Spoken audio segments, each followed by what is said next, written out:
ሰዎች የአርሴናል ደጋፊ ነን ብሎ እኮ ሁለት ማማ ወተት ይጠጣሉ። ምን ነው አርሴናል 5 ገባበት ብሎ ምን አገባህ አንተ? 6 ቢገባበት ምን አስጨነቀ?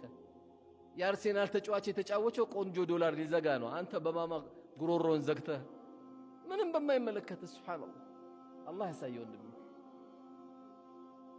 ኤው ማማ የለዚህ መቃጠል የለ በምንማማረው ትምህርት ራሴን ገመግማለሁ፣ ራስን ትገመግማለህ፣ ራስሽን ትገመግሚያለሽ። ይሄ ነው ምንም ጭንቅ የለውም። በቃ ምርጥ ቦታ እንደናንተ እዚህ ጋር የተሰባሰባችሁ ሰዎች እንደናንተ ወላሂ አራዳ የለም።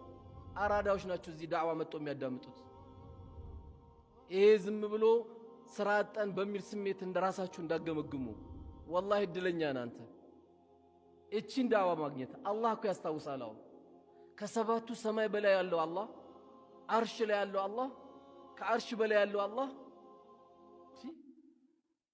አንተን ሲያስታውስ አህመድ ብሎ ያ ባሪያም ብሎ ማስታወስ ከዚህ የበለጠ ስኬት ምን አለ?